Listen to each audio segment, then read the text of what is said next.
राष्ट्रीय स्वयंसेवक संघ के द्वितीय सरसंघचालक श्री माधवराव सदाशिवराव गोलवलकर उपाख्याय श्री गुरुजी का जन्म फाल्गुन एकादशी विक्रमी संवत 1963 तदनुसार 19 फरवरी 1906 को महाराष्ट्र के रामटेक में हुआ था। पिता सदाशिवराव भाऊजी तथा माता लक्ष्मीबाई ताई थी।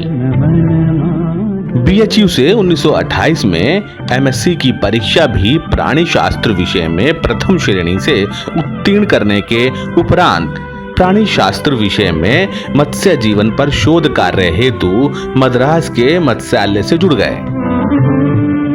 आर्थिक तंगी के कारण उन्हें अपना शोध कार्य अधूरा छोड़कर अप्रैल 1929 में नागपुर वापस लौटना पड़ा। 1931 में बीएचयू में अंग्रेजी व राजनीति शास्त्र का अध्यापन करते हुए माधवराव इतने लोकप्रिय हुए कि विद्यार्थी उनको गुरुजी के नाम से संबोधित करने लगे।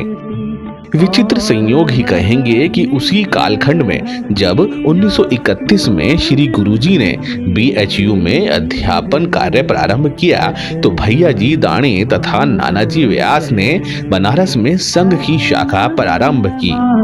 गुरुजी की विद्वत्ता, लोकप्रियता व नेतृत्व क्षमता को देखते हुए भैया जी दाणी ने संघ कार्य एवं संगठन के लिए गुरुजी से संपर्क किया, जिसका सुपरिणाम यह निकला कि संघ के स्वयंसेवक न केवल अपने शिक्षण में ही श्री गुरुजी की मदद लेते बल्कि विभिन्न अवसरों पर उनके भाषणों का आयोजन भी करते।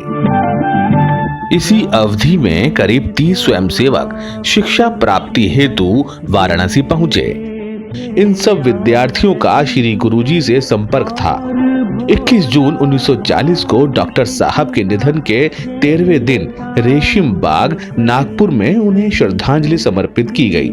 नागपुर प्रांत संघचालक ने नए सर संघचालक की घोषणा की। उन्होंने कहा, परम पूजनीय डॉक्टर हेडगेवार की इच्छा के अनुसार श्री माधवराव सदाशिवराव गोलवलकर श्री गुरुजी अब अपने सर संघचालक हो गए हैं।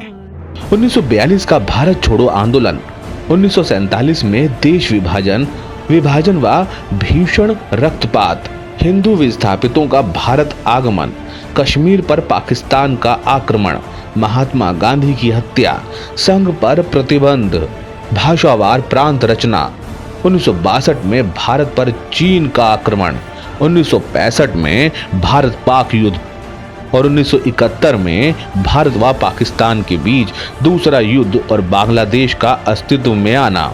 श्री गुरुजी ने सर संघचालक का दायित्व 5 जून 1973 तक अर्थात लगभग 33 वर्षों तक संभाला।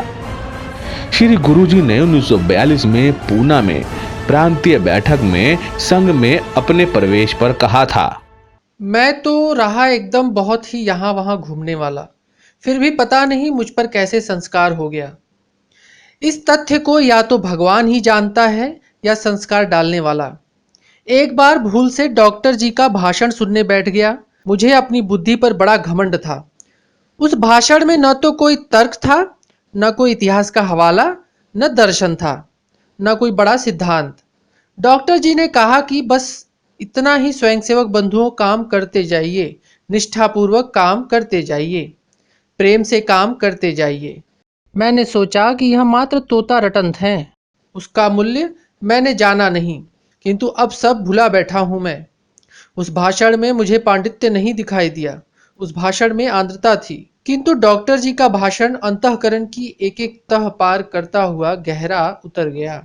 परंतु डॉक्टर जी के भाषण में हार्दिकता थी, लगन थी। मैं नहीं कह सकता कि कैसे उनका भाषण मेरे अंतःकरण में उतरता चला गया। बीच बीच में उनसे भेंट मुलाकात होती रही। डॉक्टर जी ने मेरे अभिमान को झकझोर दिया। राष्ट्रीय स्वयंसेवक संघ के द्वितीय सरसंघचालक और संघ कार्य को सतत विस्तार देने वाले महायोद्धा परम पूज्य श्री गुरुजी की जन्म जयंती पर विनम्र श्रद्धांजलि।